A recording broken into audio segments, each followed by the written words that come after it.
Hello good evening दोस्तों, मैं Jagdish Patil मेटक institute Betul से मैथ्स फैकल्टी। और आज हम आपको इस लाइव के माध्यम से ये बताना चाह रहे हैं कि अभी लेटेस्ट में एमपी पुलिस का नोटिफिकेशन आ चुका है और अक्टूबर नवंबर में एग्जाम होने वाला है। ठीक, तो इसमें हम एक टॉपिक को ले चलते हैं आपको ट्रिग्नोमेट्री।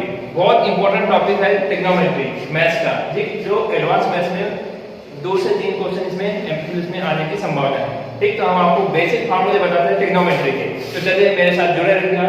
तो आज हम स्टार्ट करते हैं ट्रिग्नोमेट्री, त्रिकोणमिति संबंधित कुछ फार्मूले। ट्रिग्नोमेट्री, ठीक, तो ट्रिग्नोमेट्री में हम सबसे पहले देखते हैं कि ट्रायंगल देखते हैं। ठीक, एक ट्रायंगल है, ये समकोण त्रिभुज है आपके पास। ठीक, अब समकोण त्रिभुज में आपको देखना होगा कि ये ए बी सी, ये नामकरण कर दिए तो ये जो डिग्री है यहाँ पर कितनी डिग्री के ऊपर बना है, 90 डिग्री का। ठीक, तो ये 90 डिग्री के सामने हमेशा कौन सा साइड होता है, कौन सी भुजा होती है, ये कर्ण होती है। कौन सी भुजा होती है, कर्ण।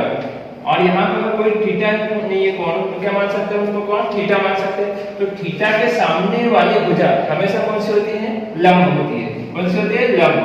ठीक, और ये बेस, ये आधार।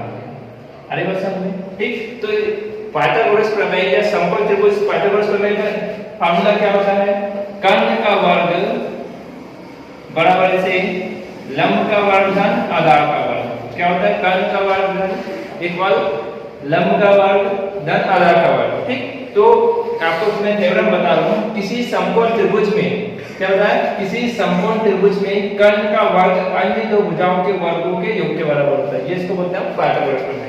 आगे में अब हम इसके आगे देखते हैं इसके फार्मूले। देख, आपको एक बहुत ही शॉर्ट ट्रिक्स याद रखना है, छोटा सा। आपने पहले पढ़ेंगे लाल बटे कक्का, लाल बटे कक्का है। अब हम बोलते हैं ना, ओ लालू, ओ गोपाल, लाल मेरे काका, तो यहाँ पे क्या है, लाल बटे कक्का। ठीक, अब इसमें हम समझते हैं कि लाल बटे कक्का होता क्या है। ठीक, तो देखिए लाल बटे कक्का तो L अपन के मतलब क्या होगा, साइन थीटा। तो साइन थीटा बराबर से क्या होगा, लंब बटे कर्ण। आया समझ में। फिर आगे हम चलते हैं cos थीटा।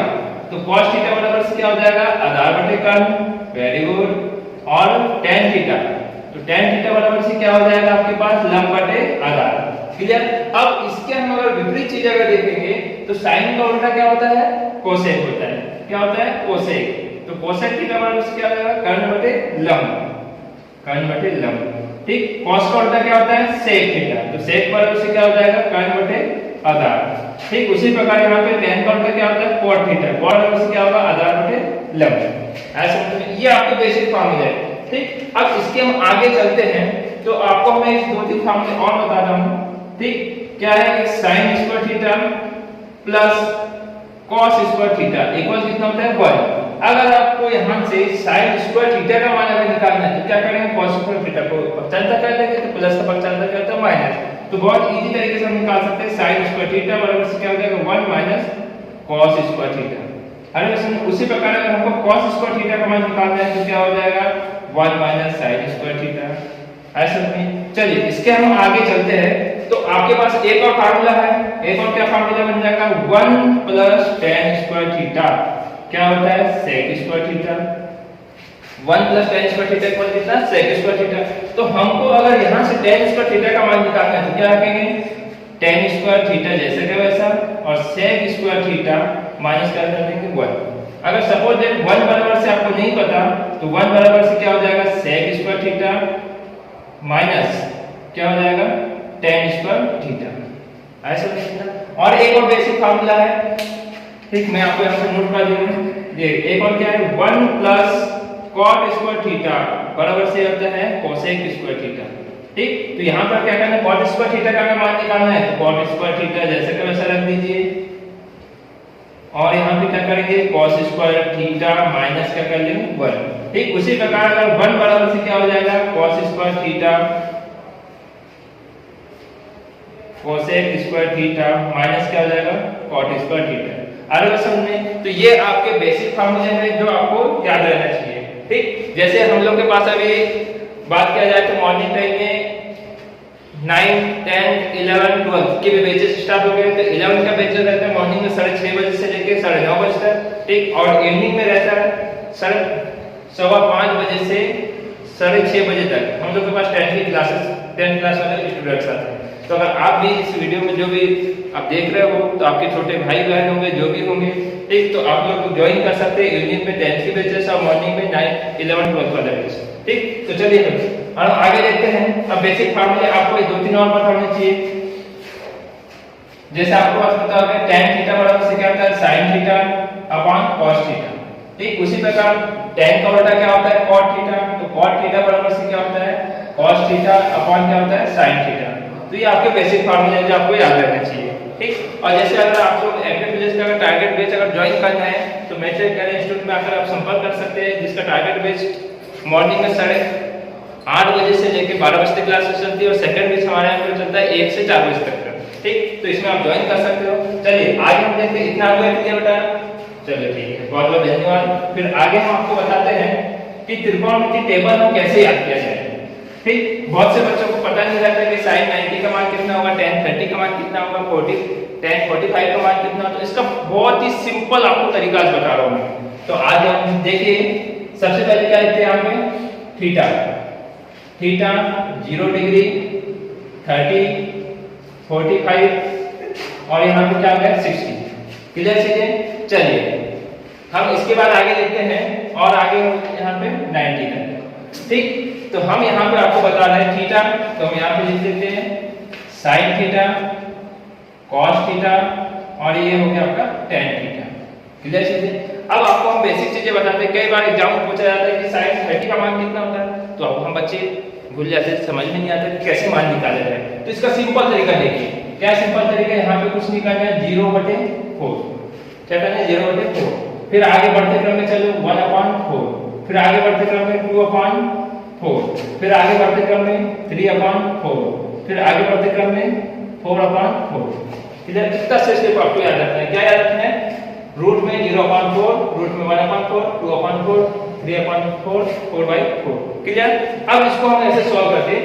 अगर यहाँ पे क्या है 0 में अगर किसी संख्या से भाग देते तो क्या आता है आपके पास आंसर 0।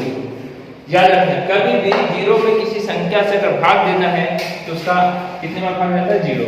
ठीक, अब यहाँ पे देखिए √4 है, तो √4 की वैल्यू आपको पता होगा, √4 की वैल्यू क्या थी 2, तो 1/2 बन गया। यहाँ से 2 से डिवाइड 2 बन गया 2, 2 जा कितना हो गया 4, यहाँ कितना हो जाएगा 1/√2। अब देखिए यहाँ पे आगे चलिए तो √3, अब √4 की वैल्यू कितनी होती है 2, तो यहाँ पे क्या लिख लेंगे 2। अब यहाँ पे √4 कैंसिल, तो कितना हो गया 1। आया समझ में? अब इसको सिंपल तरीका, तो यहाँ पे मिल गया आपके पास sin 0 का मान कितना होगा 0, sin 30 का मान 1/2, sin 45 1/√2, sin 60 √3/2, sin 90 कितना होगा 1। अब आपको देखना है कि सर cos थीटा का मान।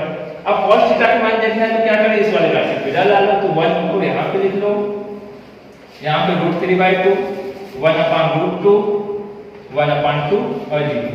क्लियर? अब यहाँ पे देखिए cos 0 क्या हो गया 1, cos 30 कितना होगा √3/2, cos 45 1/√2, cos 60 1/2 और cos 90 कितना होगा 0। अब आपको मैंने जस्ट अभी इसके पहले बताया था कि tan थीटा इक्वल होता क्या, अभी मैंने बताया था जस्ट tan थीटा भी आगे यूज होगा, तो ये tan थीटा यहाँ पे, तो आपको पता है यहाँ पे tan थीटा बराबर से क्या होता है, अभी अपन अनुपातिक मान देखे थे sin स्क्वायर, तो sin थीटा अपन क्या होता है cos थीटा। तो अब यहाँ पर देखिए कि sin के मान पता है, cos के मान पता है, तो हम क्या करेंगे sin थीटा में cos थीटा से भाग दे देंगे। भाग दो, 1 का भाग अगर किसमें लेंगे 0 में, तो कितना आएगा आपके पास 0। ठीक, उसी प्रकार ये 2 से 2 कैंसिल, तो कितना बच गया यहाँ पे 1/√3। यहाँ से √2 से √2 कैंसिल, तो कितना हो गया 1, 2 से 2 कैंसिल, तो कितना हो गया यहाँ पे √3। अब 0 का भाग अगर किसी संख्या में देते हैं तो उसका मान कितना होता है इनफाइनाइट।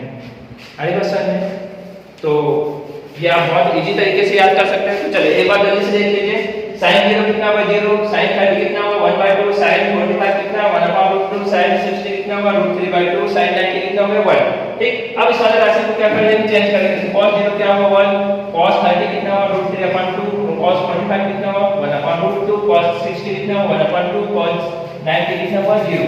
उसी प्रकार tan 0 कितना होगा 0, tan 30 1/√2, tan 45 कितना होगा 1, tan 60 कितना होगा √3 और tan 90 इनफाइनाइट। तो दोस्तों आप आप देख सकते हो, आप बहुत अच्छे तरीके से इस टेबल को याद कर सकते हो और यहाँ से आपके क्वेश्चंस कभी गलत नहीं होगा। लिखने का फॉर्मूला आपको याद रहेगा।